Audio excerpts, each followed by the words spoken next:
On this episode of the Comic Blast podcast, we have a ton of Star Wars news to talk about. A brand new Mandalorian trailer was dropped yesterday. Benioff and Weiss are out of their Star Wars Trilogy, and much more coming up next.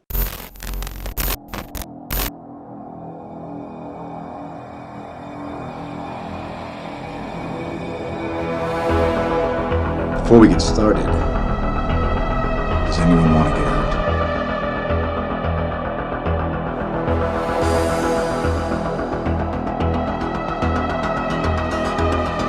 Consider this mercy. I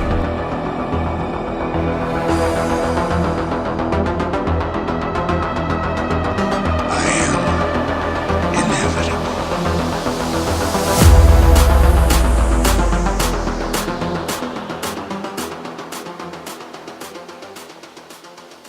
Hello everyone, what's going on? Welcome back to the Comic Blast podcast. I am Grayson, and always with me is Keenan. How you doing, buddy? Hello there. That's the non-British version of Obi-Wan Kenobi. Yeah, I could tell. You posted something on Instagram earlier, and I was like, and you just said hello, and I was just like, why didn't he say hello there? Like, I thought about it, but I was like, it's a little too obvious if I do hello there. So I just went with the regular hello. Letting us down, man. This is the season of Star Wars, and you did not put hello there. Oh my god. Dude, Star Wars has just been on my mind 24/7.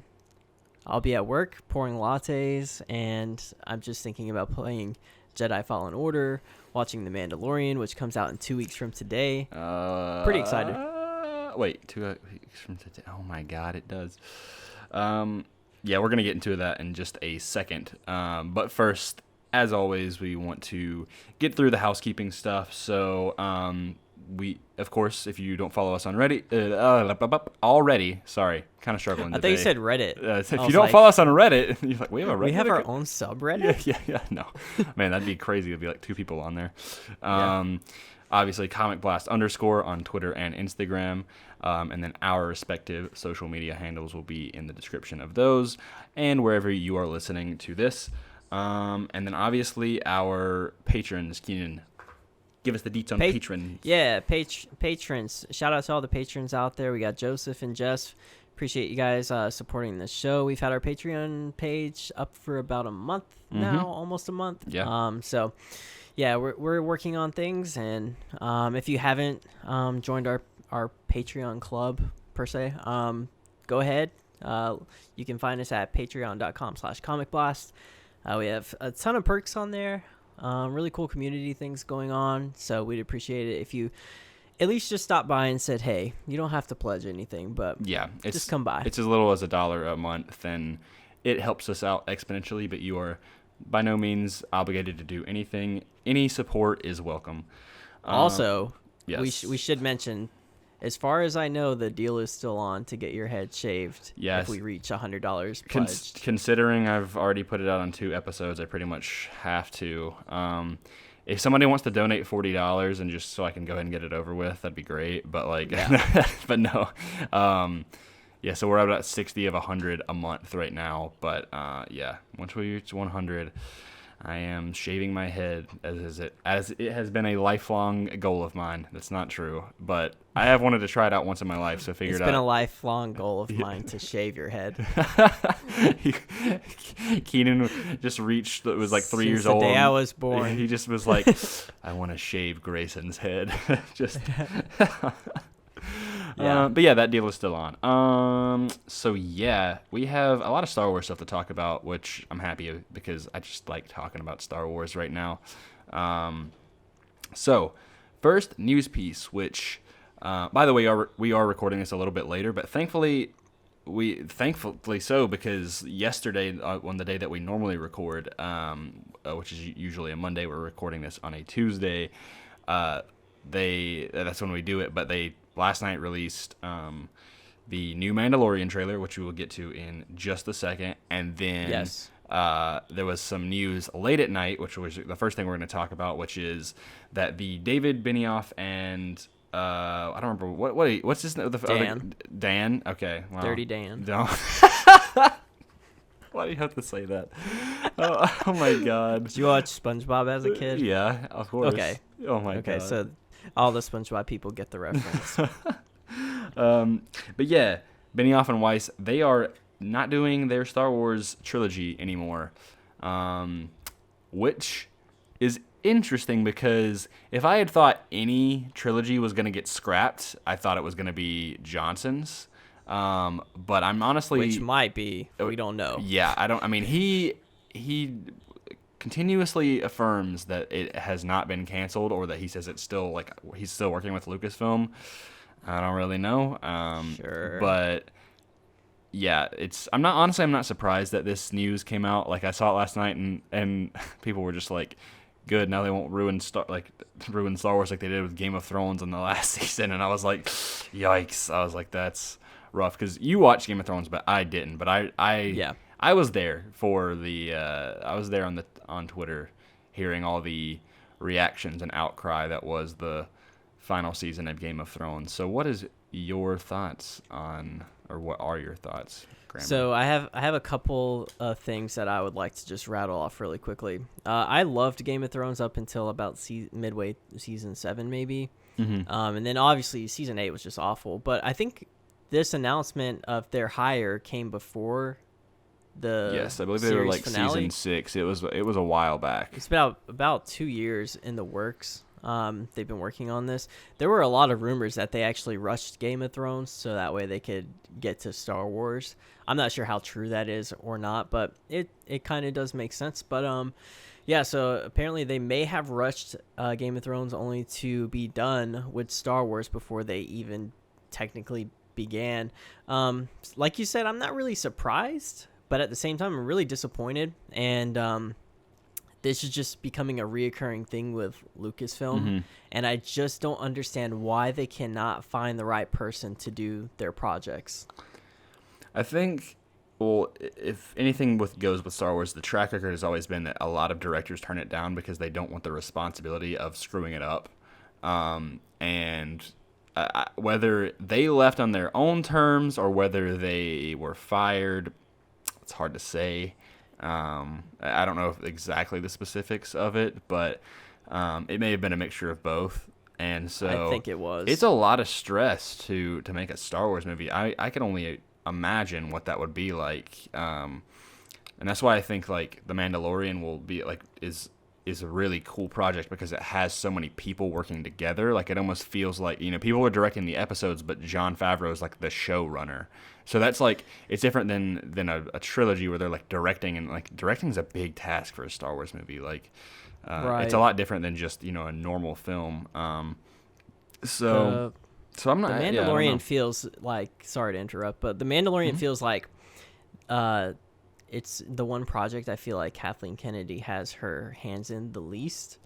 And obviously, I feel like she's very, very much involved in these movies. Benioff and Weiss were supposed to have a trilogy. Yes. Along with Rian Johnson. Rian Johnson's trilogy, like the talks of that and hype going around that has pretty much died down. Yeah.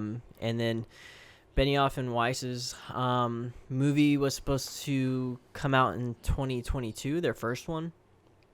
Obviously, that's not going to be happening anymore. That's still so far out. Yeah, I mean, it's about, we're nearing the end of 2019, so we're about 2 years away. So 2-year gap between episode 9 and then the first movie of their new trilogy. Yeah. I'd say it's pretty normal. But like I said, it all kind of goes back to this whole thing where other than J.J. Abrams and Rian Johnson, every other movie has had its problems. Well, I mean, even The Force Awakens had its problems because there was talks that J.J. and Kathleen kind of butted heads a few times during production of that movie. But of course, we have the whole Gareth Edwards doing Rogue One, and then Tony Gilroy coming in for the rewrites and essentially redirecting the movie. Yeah. And then there was and stuff. Josh Trank's Bounty Hunter or Boba Fett movie that got scrapped. I thought it was going to be James Mangold. That Josh Trank had it before. There was actually, I think there was even test footage for that already. What? Josh Trank. This was before the Fantastic Four backlash hit. Yeah. So after that, they kind of backed off of that project. And then there's also which I'm sure you were going to get into, but Colin Trevorrow was going to do episode 9. Yep, Colin Trevorrow, creative differences or whatever was going on with that. Lord and Miller with Solo. Oh, you are so right. Oh my gosh, this is like a running track record right now. It's just a reoccurring thing, and now we have this, thing with possibly Rian Johnson's trilogy, and then we have Benioff and Weiss. I found it pretty interesting. I think is it Phil Lord? Yes, yeah. Phil, I always forget whose name is who, but Phil Lord, I believe, was the one who tweeted out last night after the news broke about this. Mm-hmm. All he tweeted out was "Yep" on Twitter. So did he quote the tweet? No, I don't think so. He just, as soon as the news broke, his Twitter was "Yep," and that was it. That was his tweet. So I wonder so just to speculate a bit here, how did you interpret that "yup" as? Because I interpret it as him being like, yeah, that's how Lucasfilm is. I think it is. I think this is just my opinion. Mm-hmm. I think they hire people that are very talented. Yes. But don't fit with what they want to do. Yeah. And they just go ahead and hire these people, whoever the next big thing they think is going to be, like Josh Trank. Like Josh Trank hit a home run with Chronicle, and everyone was like, this is going to be the new big up-and-coming director before Fantastic Four actually hit. And then they back off as soon as there's some sort of backlash. Mm-hmm. So they don't support their hiring. Chris Miller and Phil Lord. They had some pretty successful movies with the Jump Street movies and Lego movie, the Lego Batman, or Lego movie, yeah. So, and then they came very close to wrapping production before they had to reshoot basically all of Solo. Yeah. I feel like they're hiring directors and stuff, and then they're not letting them fulfill their creative vision, almost I think directors like directors like Gareth Edwards maybe fit because he's not a big name director, but they're getting all these people that are super big time, it's not big time, not Martin Scorsese. I think they're or anything the like up that, and coming people that they're trying to get a hold of. Right. Yeah. Gareth Edwards after Godzilla was super successful, especially in terms of the box office numbers. Yeah. And then they went ahead and hired him for Rogue One. Mm-hmm.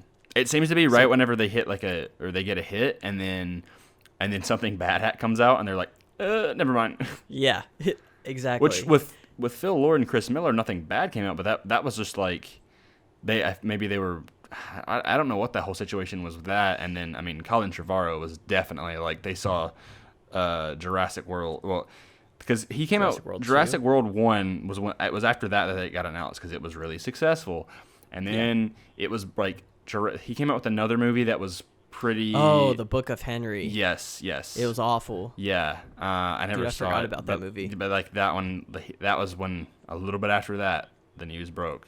He's out of the movie, and I think right now the only people they feel they can, it's people that are kind of within their inner circle that end up staying around.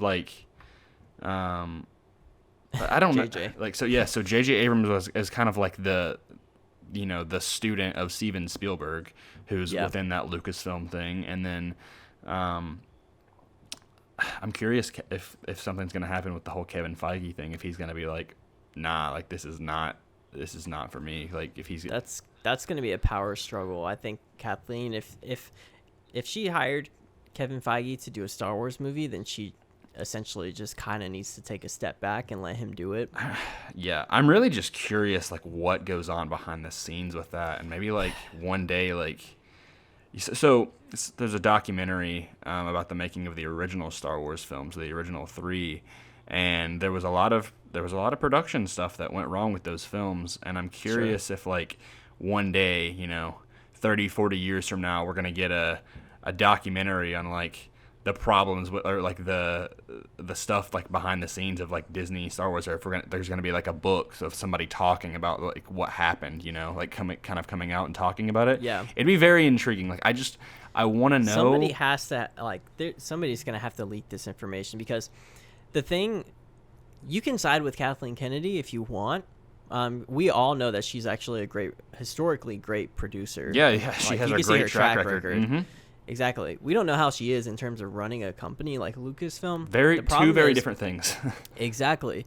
And at some point in time, you have to question the leadership, because it'd be one thing if it was just like one director here, and then every couple years maybe something like this happens. Like with Marvel, there's been times where directors have dropped from Marvel projects. Mm-hmm.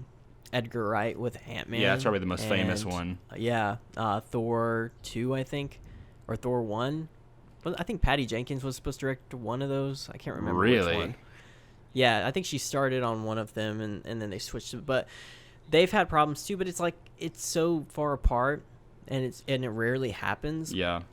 When it comes to Lucasfilm, I mean, it's tough to side with Kathleen Kennedy because it seems to be a reoccurring thing with no matter who they hire. Yeah, it seems like she's always kind of like getting in the way. Like, almost she needs to let the. I mean, she needs to just kind of run the company, and like, sure, she like just kind of oversee things to make sure things are going okay. But like, I mean, this is a huge company with so many talented people. I'm like, you're not the producer anymore. You're the director of Lucasfilm. Like it's more about the numbers and everything like that. And she needs to do one or the other.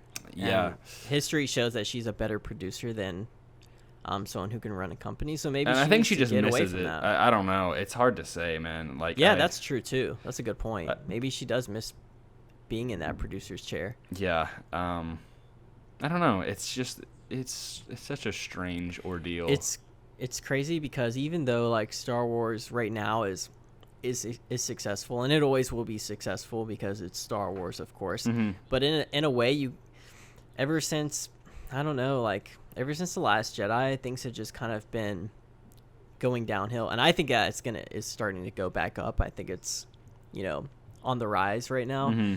But yeah, I mean, there's just been a high number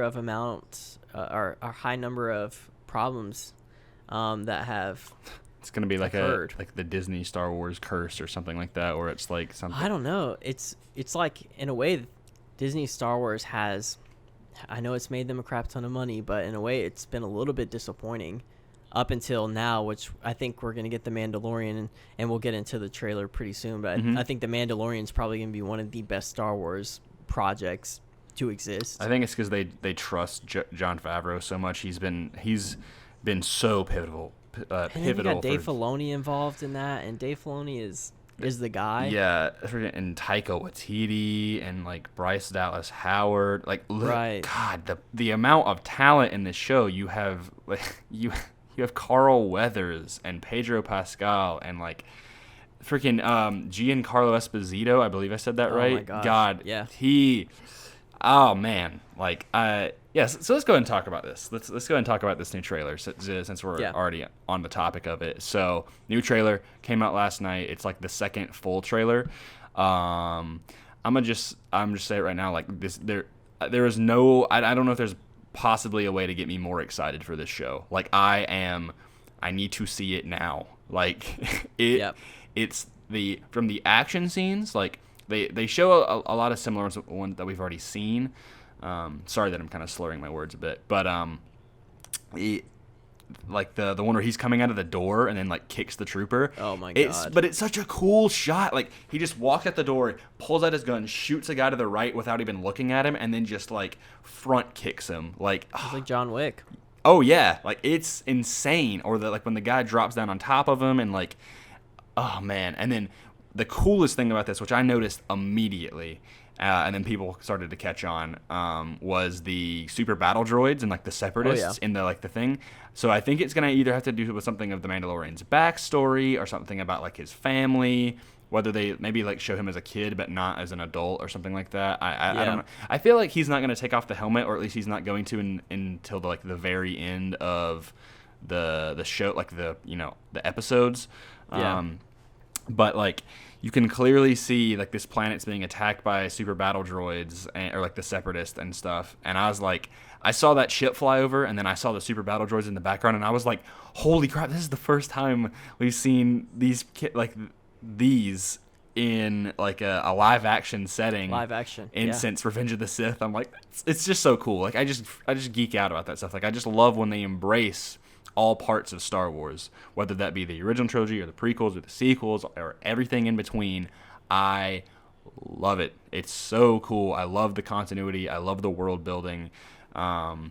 The cast for this, I'm so excited for. I already mentioned like all the people and then the crew.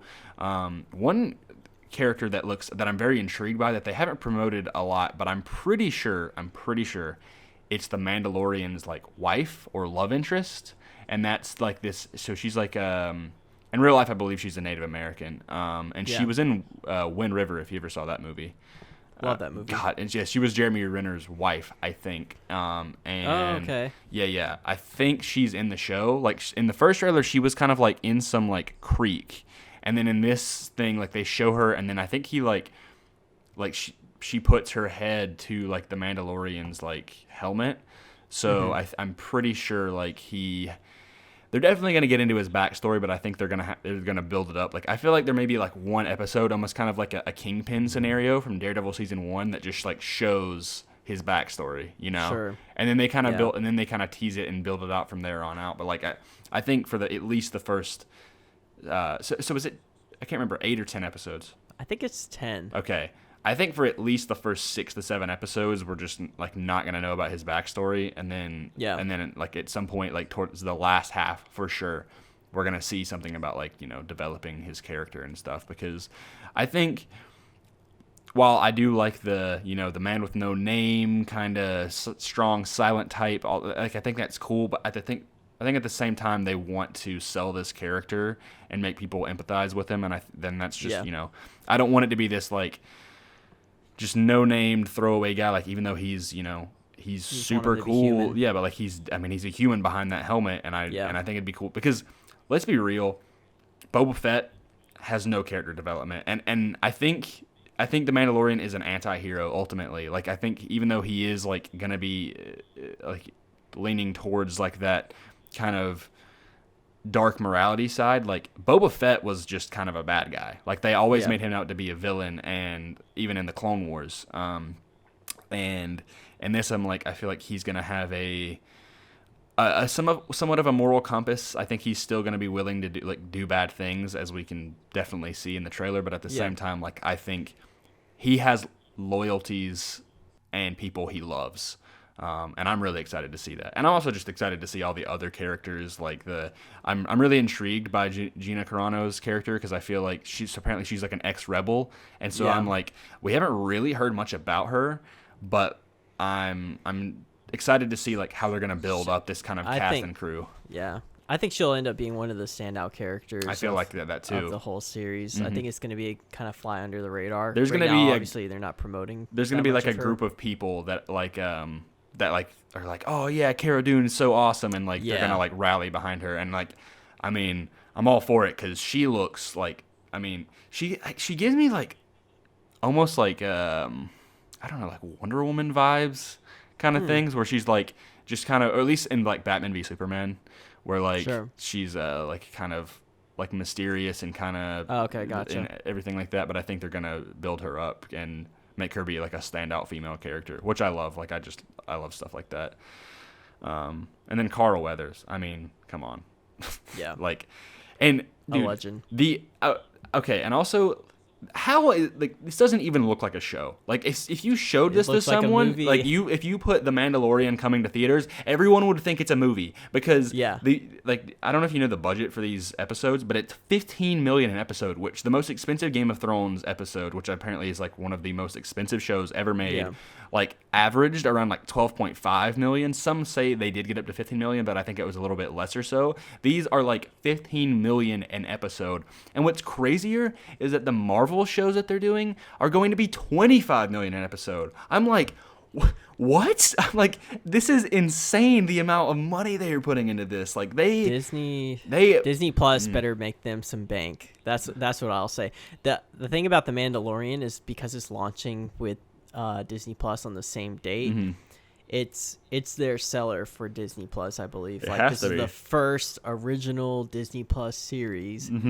So obviously they're kind of going all out with this. Like I said, like based on the trailer, I said last week, I think it was, that The Last Jedi's second trailer was my favorite Star Wars trailer. I think now this one is the one that released last night. I want to rewatch it one more time, and like, Yeah, I just love the feel of this and like the setting of this. And I've talked about it it's all the different. time, but like it's just that post Jedi setting where the Empire is kind of like not fully an empire, and that dark, like gritty kind of just like barren wasteland of like of just outlaws and mercenaries and gangsters and like it just slimy people, you know.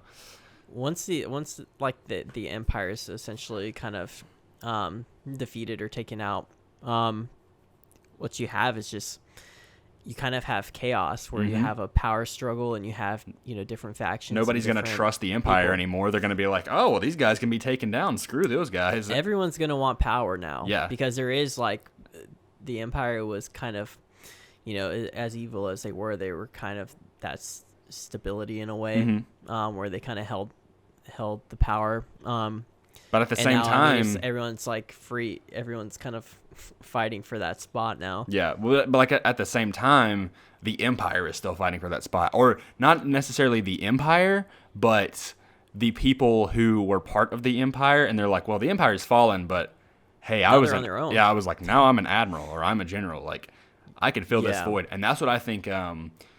Werner Herzog and Giancarlo Esposito's character are going to be. They're going to be like, so in Legends there was these like Imperials called Barons, and they were like essentially like warlords.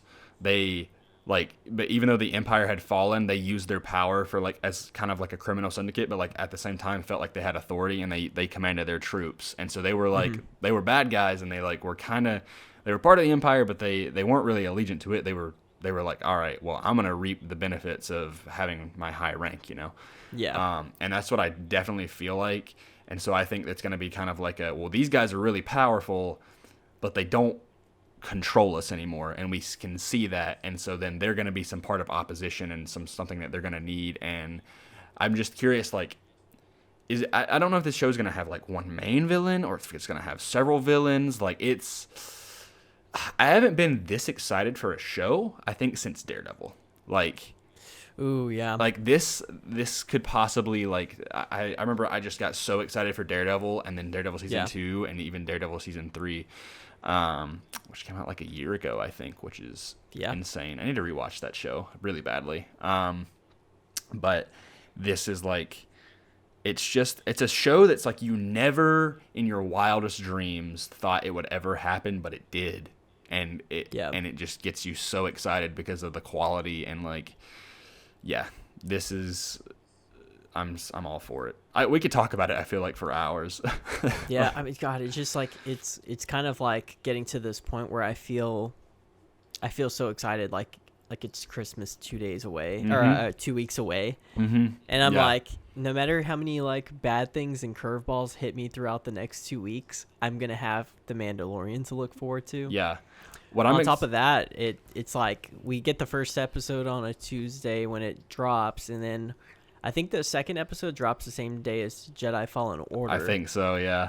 God, man, I mean, that whole week, I'm like, maybe I need to take some days off of work that week because I'm like, I think I you want need to play to that take Friday game. off. Yeah, I want to play that game, and I want to rewatch all the episodes, the first 2 episodes. I'll probably watch the first episode a couple of times, like, because there's all these people that are like, oh, like, have you seen the Mandalorian trailer? Like, there was one guy, he was like, dude, the Mandalorian looks so good, but I won't have Disney Plus. And I was like, you can just watch it with me. And I'm like, and I told my dad, I was like, we should watch it together. And I know I'm probably gonna want to watch it by myself, like. And I've never really done that with a show that like dumps a bunch of episodes you know, even does that. But like, I think that's the cool thing about like not doing this episode dump is like you can kind of like watch it a couple of times. Oh, it's perfect for people like us who are planning to kind of create content based around the show. Oh yeah, man. So please let us know. And I mean, we may just do it anyway, but like I would really like to do a weekly Mandalorian episode review or something like that. You know, dude, I'm down to record it as soon as we get done watching it. Yeah, I'd be down. Like I'd be so down to do that. I want to do like a watch party at some point, like for maybe like the season finale or something. Like I don't know. I'd love to get like a ton of people and just like watch the last episode together. Yeah. It's really cool, man. Like I'm yeah. All right. I was just kind of like spending the first half of the episode talking down upon Lucasfilm and Star Wars, but at the same time, like whenever I like talk down about Lucasfilm or Star Wars, it's because like I love this stuff and I want it to be good. So when you start to see the good things that you want, it's like you get really excited. It's like tough love, you know. You're like, I'm harsh on it because I want it to improve. You know, you will never improve if you don't be like if you're not critical. And I'm someone like I'd rather someone be critical to me so I can know I could improve rather than, you know, just sit there and never go anywhere. It's like the benefit of being also a sports fan is like you know how to like critique things based on what you're seeing in that moment. So like I love my favorite teams to death, but if I see that they're like playing awful, I'm gonna be like, God, I'm like they're playing awful right now. Yeah. But I still love them. I'm still gonna watch them every week, you know, and I'm gonna root for them. But at the same time, you know, you need to be critical of what you're seeing in that moment. So that way, like you said, I think I definitely think that Lucasfilm has been a little bit reactionary, sometimes a little overreactionary. Like the whole Rian Johnson trilogy thing, I feel like, even though I hated The Last Jedi, I'm like, you got to stand behind, you know, your director.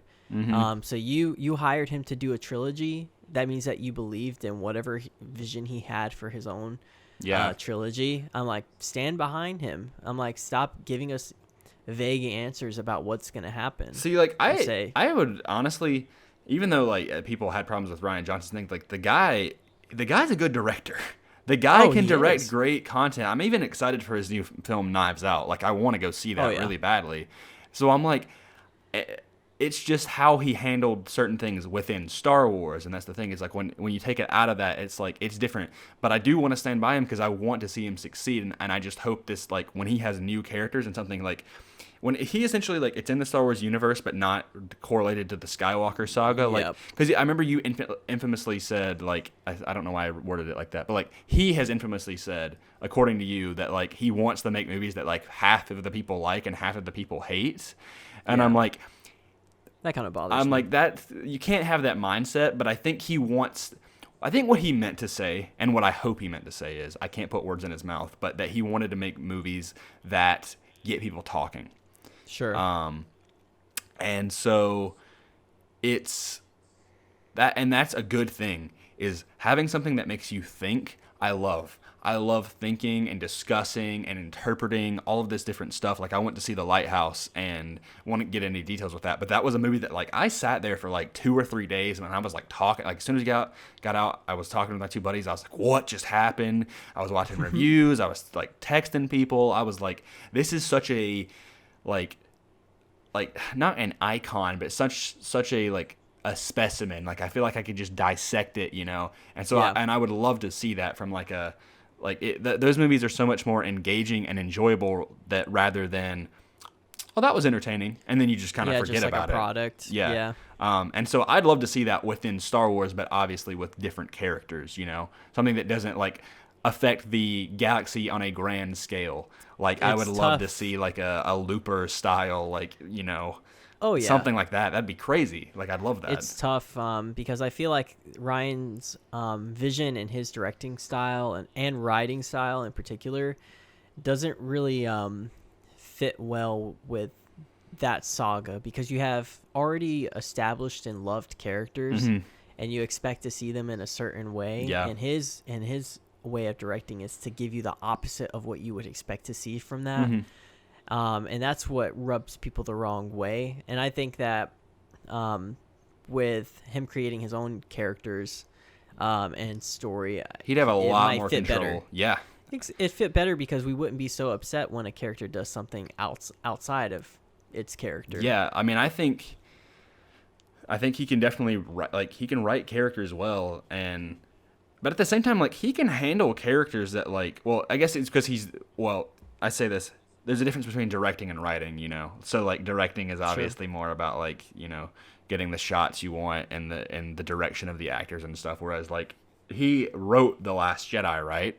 Yeah, he did. Yeah, and so that's the thing is, like, I don't think when he did those episodes of Breaking Bad, some of the best ones, it has my favorite episode, Ozymandias, which will segue into something that we're about to talk about after this, or in a bit. It was something that, like, he directed really well, but I don't think he wrote that, you know? Like, obviously, Vince Gilligan wrote that, so. Yeah. Yeah. I mean, either way, tough. I'm still, I tell you, like, if you had to make me choose, though, like, if I would have rather have had the Benioff and Weiss or the Rian Johnson thing, after the Game of Thrones debacle, I would have been like, I'd rather have Rian Johnson, to be honest. Like, I think he is a definitely, like, a different type of director, and, like, there's things that people definitely like of his, but maybe Lucasfilm is letting, like, The Last Jedi kind of die down before they announce anything. I mean, you have maybe The Rise of Skywalker will knock it out of the park and pay off some things from The Last Jedi, right? Yeah, and make people happy. I don't know. At the same time, the ticket sales started last week when the trailer dropped. And the pre-sales have been, like, really high for that movie. I've heard, but it's also tracking to make lower than The Last Jedi did opening weekend. I bet it will. Like, I mean, I'm not surprised by that. I mean, you look at, and I hate always having to compare Star Wars to Marvel, but everybody knows that this is the last movie in a 40+ year saga. Everybody should be dying to go see this movie. This is the end game of the Marvel, like, of the Star Wars universe, right? And that was only over 11 years. This is 40 freaking years, you know? You will never see these you'll never see Leia again in another movie. Like, no, there's a chance you may never see. I think we will see, like, Finn. Poe I think we'll see, like, the sequel, like, the main characters, like, pop up in something, but, like, exactly. I wouldn't be surprised if Poe pops up in something, or Finn. I don't think we're going to see much of Rey. I kind of feel like Daisy Ridley's kind of over Star Wars after this. I think she is too. I feel like she's like on to bigger and better things. Exactly. But yeah, this is their end game, and this is a saga that's been going on for 40+ years versus Endgame. Our Marvel's saga was 10 years or 11 years. So this should be making, like, record-breaking numbers, you know? And it's sad to see that it's not. The hype surrounding it isn't that way. Yeah, it is a little disappointing, but I feel like it may, like, I mean, either way, it's gonna do good. That's the thing. If we get like good word of mouth, if the movie does well and it's a good movie, I'll be the type of person that will go see it, like, 6 times. Oh yeah, as opposed to twice for The Last Jedi. How many times did I see? Yeah, so I saw The Last Jedi twice in theaters. I saw Endgame 3 times, but I think the most I've ever seen a movie in theaters was The Force Awakens, and I think you probably watched it, like, twice as much as I did. How many times did you watch The Force Awakens in theater? 6 times? Yeah, okay, so I was actually pretty close. I think I watched it 5. So yeah, that was a movie that I saw it twice opening night. Like, literally the midnight release, or so I saw it at, like, you told me about that. Yeah, I saw it at, like, 7 p.m. and then I saw another showing at, like, 11 p.m. I didn't get home till, like, 3 a.m. But I mean, it was great, you know. Worth it. It's like it's like getting off a roller coaster and immediately, like, going back again. It's like, it was really cool, which, like, I don't think I'd ever do it again, but, like, it was really fun. And then and then I saw it, like, a couple of other times. I think it was all the way up until, like, it was, like, February, and it was still in theaters, and I still wanted to go see it. Like, it came out on Blu-ray in, like, that March, and it's like God, the end of March. I probably watched that for, like, a month straight every night. Oh my God, man. I'm, like, not even over exaggerating about that. I really liked that movie when it came out. Yeah. But I still like it. It's definitely, like, I remember when my dad, like, when it first came out, kind of just a small, like, not rant, but just side conversation. But, like, when he walked out of the Force Awakens, he thought it was the best Star Wars movie made. And I was like, wow. I was like, I was like, no, like I can't. I just the I'm opposite. Just comparing, the opposite. Yeah, I was just comparing the Last Jedi reaction to The Force Awakens. It's just that was the best Star Wars movie ever made. That was garbage. No, your dad literally, like, as the credits went on, like, everybody else was sitting down, and he was like one of the first people to get up. Yep. And he like looked down the aisle all the way to like where I was, and he was like, "That was the biggest piece of crap I've ever seen." Yep. And I was like, "Oh!" And he just went straight to the truck. Yep. He didn't like wait to talk about it or anything. Mm-hmm. He just left. Yeah, because we walked out of the theater and we were sitting there like discussing because there was a couple of us, and I was like, we were like talking about like stuff we liked, but a lot of it was just like, dude, this was so dumb, and like I didn't like this, like because I wanted to end, and I was like, oh man, I really hope they liked it so they can convince me, and then I was like, so what do you guys think? Like, and they were like, I was afraid to voice my opinion because I'm like, everybody's gonna love it, and I'm kind of like, eh. Yeah. And then it turned out all of us were like, It was kind of a thing where we all were like, which don't get me wrong, now I like I like it. Like I like it as a film, and I get it more. But like, it's just, man, that was something else, you know. That was a tough time in my life. Yeah, that was when the depression sank in, you know. It really was. It lasted for like 6 months after that. Keenan was I like never took the down same my again. Star Wars. I turned my Funko Pops around so they faced the wall. I was like, I couldn't deal. It's like, deal with it I just anymore. imagine you're just like Andy from Toy Story. You're just like, I don't want to play with you anymore. You take off the drop it poster and into you a just box. drop it in the trash can. Well, it's at your house now, but Yes, it is. I do need to put it up. God, man. All right, let's get off of this Star Wars. I'm getting emotional. Well, we still have one more. Well, I want to talk about like this last thing Do we with have Star another W's. thing? Yeah, it's regarding Ewan McGregor and how long the Obi-Wan thing yeah. has been in production. So, so there was something earlier came out this week that somebody was interviewing Ewan McGregor, and he was saying like this is that the Kenobi series has been in production or it has been in like, you know, in the talks for like 4 years, but originally it was supposed to be a movie. And I was like, so all the leaks were true. Like all the things about there being a Kenobi movie and all of this stuff, and like they never officially announced it or whatever, but I'm like, yeah, it was a real thing. And what I also know about that is because there was pictures of like, I think it was around 2017. Like I feel like it was summer of 2017 or something like that. Maybe 2018. And there was pictures of him with the Obi-Wan Kenobi beard and hair, and he was like training with the guy who trained him for Star Wars. sure. Because obviously, you know, Star Wars is a very, or at least, I mean, even the Star Wars actors have to get in very physical, like, good shape because, you know, it's a lot of intense, you know, whether it be Daisy Ridley and John Boyega running through the desert, like doing, you know, multiple takes or lightsaber battles or whatever.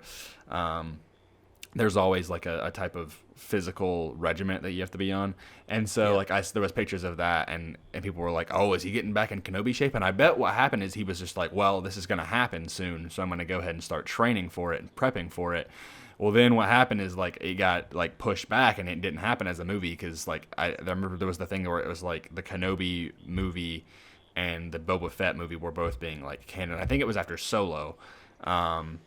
Yeah, it was. It was. Oh yeah, it was. It was after Solo. I remember now because the night I went to go see Solo, it was, I think it was opening night. You didn't go see it opening night, but I was with a couple of my buddies, and I remember I read an article, and it was about James Mangold's like Boba Fett and then this Kenobi movie. Yep. And I don't know if it was the night of Solo, but it was like around that time frame. It was like they had dropped it. They were like, nah, they're not going forward with it, and so that made a lot of people upset. But I'm like, there's no way they would like abandon Kenobi like that just because it's like it'd be such a huge selling point and would bring back so many fans. So I bet he like walked up to Lucas and he's like, guys, he's like, I'm already like in good shape for Kenobi. I've got the beard and the hair and everything. When shooting start? And they're like, yeah, we've got another 2 years. And he's just like, oh. You know. That's around the time that it was after Solo flopped financially. Like they lost money on that Talking movie. about being reactionary, you know, that was. Yeah. As soon as that happened, that's when they were like, we're going to slow down on releasing movies. Because they wanted to do one every year. Yeah. And there was even rumors of 2 a year. God. Which just blows my mind. No. I can't see them ever doing that. But yeah. So then I think that timing of everything and then Disney Plus, you know, kind of worked out for them as far as the series goes. I think when you said it went back 4 years, so that would be 2015. That was probably when he recorded those lines for The Force Awakens. Yeah, for that one scene.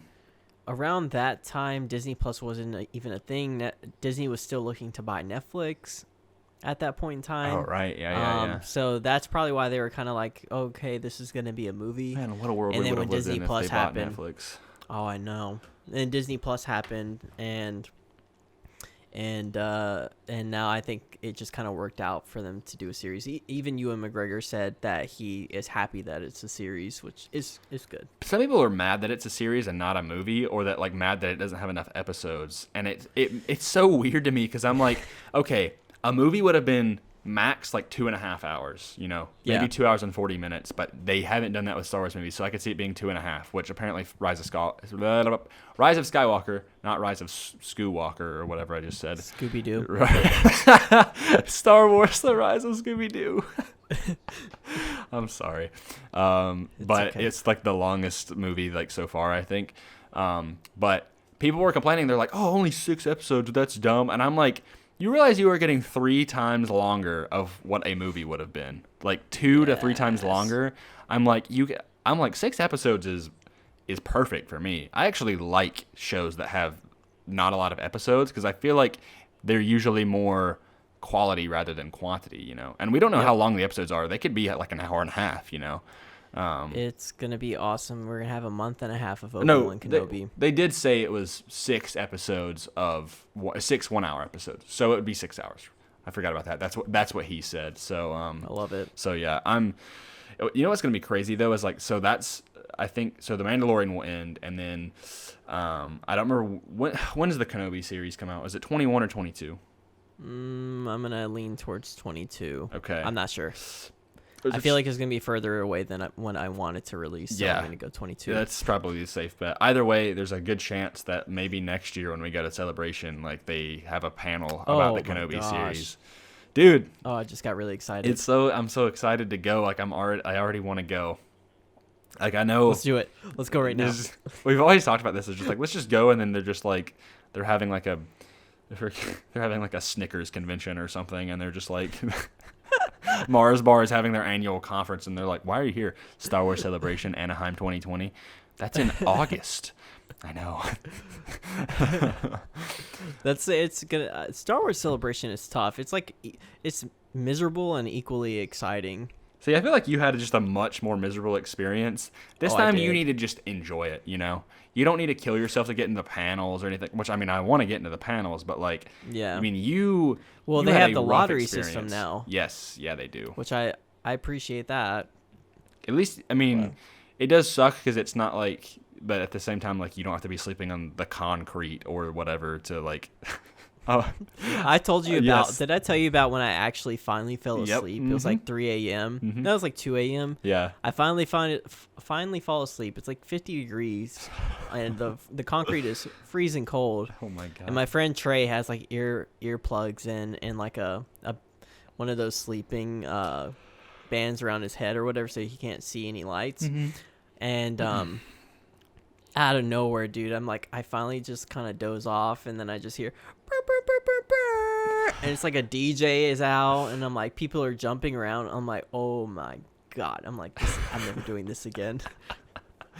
And I have stories for days about Celebration. Oh, man, I can't wait. I hope we can do an episode like at Celebration or like right after or something like that. That would be. You can apply for like a podcast stage. Not that we'll be like big enough. Yeah, we're just like, hey guys, there's like 2 people.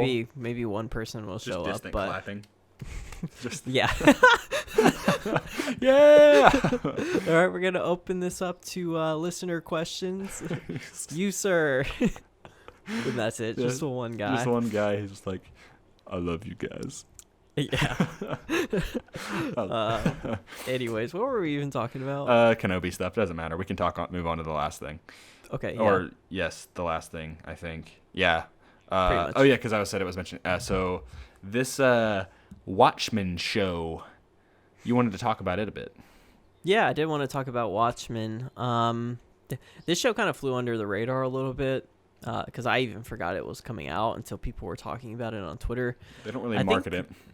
No, exactly. I think the last episode we did, we briefly mentioned it. Mm-hmm. But like we that, both yeah. were kind of like, oh, forgot about it, you know. Mm-hmm. But it's a DC, it's a DC project, obviously on HBO. Which is so weird. Why would it And not be on DC Universe? You know? I have no idea. I don't think they care about their streaming service one bit. But It's gonna die, dude. yeah. Oh well, right now I think HBO Max or HBO is having a I don't know, a panel or a convention or some sort. This is going on right now as we are actually recording the podcast. I had no idea about this. Yeah, so HBO Max panel is going on at some sort of convention. I don't know what it is, but they're possibly going to announce some DC projects. Obviously, J.J. Abrams has signed a contract with WB, so he's going to be producing some shows over on HBO Max. So Warner Brothers and HBO are tied somehow. Not 100% sure, but there's going to be DC projects on HBO Max probably for in the future. High budget stuff, really cool. Exciting. Sounds a lot better. Yeah. So yeah. Anyways, the Watchmen show came out, and I've seen the first episode. I haven't seen the second episode. Mm-hmm. This show is a sequel to the comics. It's not a sequel to the movie, Zack Snyder's movie, which I really love. Zack Snyder's Apparently, a lot of people do. Director's cut. I've Yeah, actually never really good. seen it, so it's just a It's- thing that's like it's not on any streaming services Yeah. or anything. And I want to watch like the extended cut or director's cut. There is this one that's like 4 hours long, but I heard it's like this like it's got these really stupid things that don't matter to the plot at all. So I'm like, I just want to Yeah. watch the cut that people like.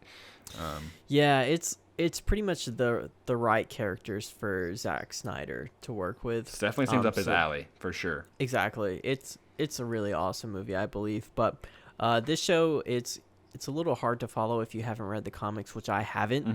Mm-hmm. But I know a lot just based off of the movie. Mm-hmm. So you kind of the movie kind of starts off in the near future. Yeah. And all the events that happen with the actual Watchmen characters have already taken place, and those heroes are not in the show at all. Yeah. But they're living in like a post Dr. Manhattan world. Yeah. And it's really interesting. It's very weird and out there. Mm-hmm. But the show's based around the law enforcement essentially. Yeah. In Alabama, I believe it is. Mm-hmm. Heard it has a lot of But yeah, political commentary. Like I feel like it's going to be a political show. It is. Which It Watchmen always definitely was is. political. I feel like at least from what I remember. They're dealing with in this show they're dealing with like white supremacists. Yeah. And people who hate law enforcement. Mm-hmm. So the white supremacists actually hate the law enforcement. Law enforcement has to completely cover up who they are. They can't be known.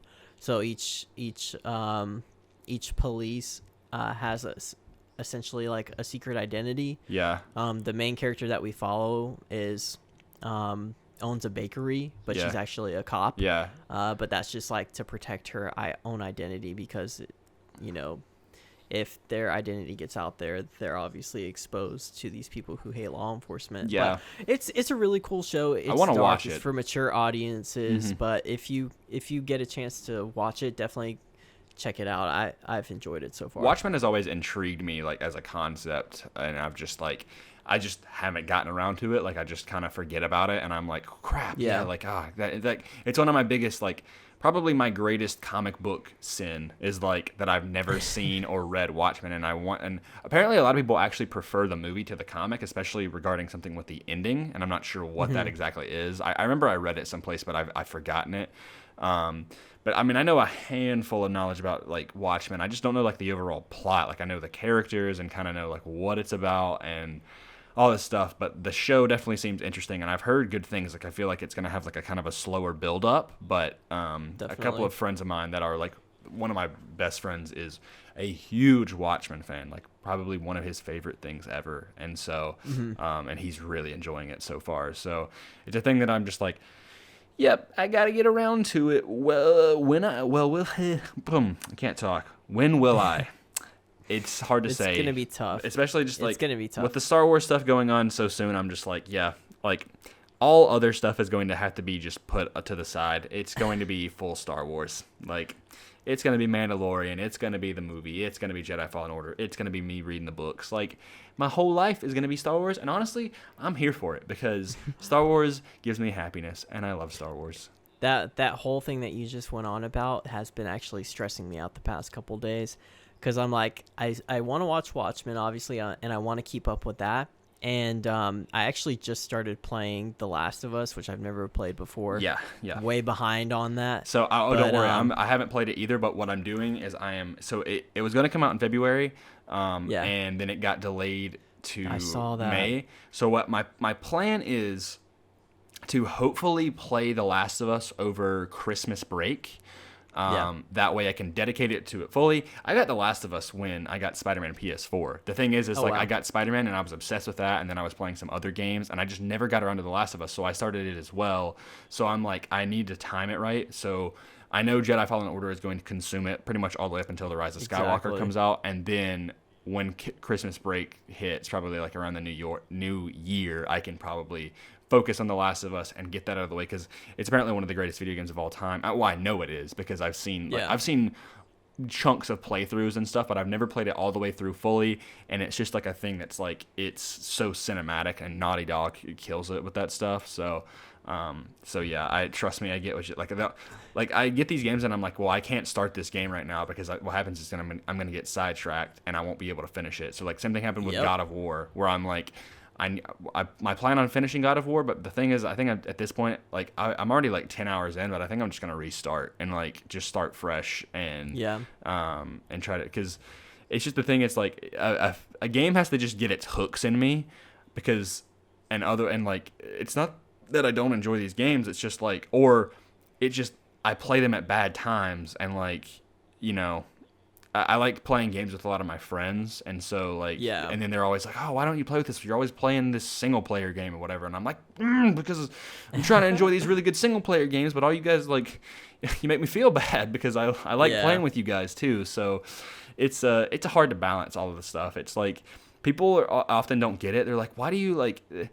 People who aren't into like entertainment and all of that stuff, it's like, it's so weird to them though. Like, you feel kind of obligated to watch these shows and play these games and read these comic books and movies and everything, and it's like, you kind of feel bad when you don't.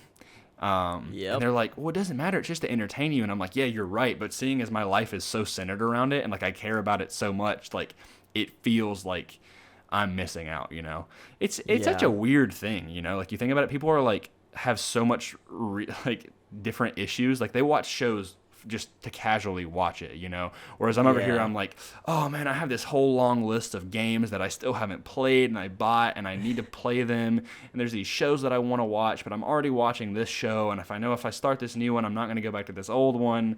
And like, it's a whole mess, man. But like, right now, whenever the whole Star Wars stuff happens, I'm just gonna be like, I'm just gonna enjoy Star Wars, you know? Like, for two solid months, you're just gonna be focused on Star Wars. Like, I'm not gonna stress about it, you know? Like, I just want to enjoy it. And shoot, I'm like, I gotta get The Last of Us done before Jedi Fallen Order comes out, because I know I won't finish playing it, dude. Like, as soon as Jedi Fallen Order comes out, that's gonna be my life. Yeah, I think. Yeah, oh yeah, for sure. I think The Last of Us is about like a 25-hour game, so like, if you played every night, you could easily beat it. I think I'm about 5 hours into it right now. It's from anywhere from like 25 to 30 hours. It really just depends on how quickly you play. Like, if you're playing very slow and meticulously, like, then like, you're gonna take longer, obviously. Yeah. So I have faith in you. I think you can do it. But if you don't, hey, no worries about it, man. I mean, you've got other times to come back and play it, and if you need to restart it, you can. That's how it is. So, for sure.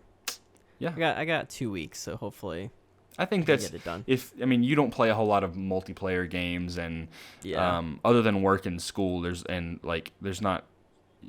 It just depends on like what you're feeling, but you know, just if you like, I don't want you to like I find it best not to like force yourself to play it, because then you just don't enjoy it as much. And then sometimes I'm just like, I'd rather just wait and to get to a time where I'm like in the mood to play it. But you know, either way, for sure, do you, you know? Okay. I will. Thanks, man. No problem. I'm here for advice. This has been Grayson's counseling session. If you want to contact me at my email, I'm just kidding. So yeah. I think that's everything for the show. We nailed it. Sweet. Right at an hour. I mean, hey, I'm impeccable with my timing. Yes, you are. So yeah, close us out. Okay, so if you haven't followed us on our social medias already, that would be Comic Blast _ as I mentioned at the beginning of the show. Also our Patreon, you can find us. It's just Comic Blast. And anything else that I'm missing, I feel like I would just rush through that. Yeah, real quick, if you're listening on YouTube, subscribe to the YouTube channel. Oh yeah, duh. And I'm finding out like more and more about just the podcast in general and looking at analytics and trying to figure out what's going to help us, reach more people and build the community and stuff like that. Turns out reviews and ratings on iTunes or Apple Podcasts are huge. So if you're already listening on Apple Podcasts, just do us a favor and write a quick 5-word review. It will help us out. It could literally be cool. Or these guys are cool. If you really want to, that would be. And then just mash 5 stars on there, and it takes a couple seconds. If you're already on the podcast app, just go ahead and hit that for us. And the same with Spotify, just being a follower. So if you see it at the top where you see our actual podcast artwork, below that there's a little follow button. If you're listening every week, might as well go ahead and follow us. So that way, I think there's a way you can get Spotify to automatically download the episodes for you as soon as they're uploaded if you're a follower. So doing stuff like that will help us out. Obviously Patreon, but if you can't support us on Patreon, those are the biggest things that you can do to help us out, and we'd greatly appreciate it. Yeah, I think that will do it. Yep, that's it for me. Grayson, do your thing. May the force be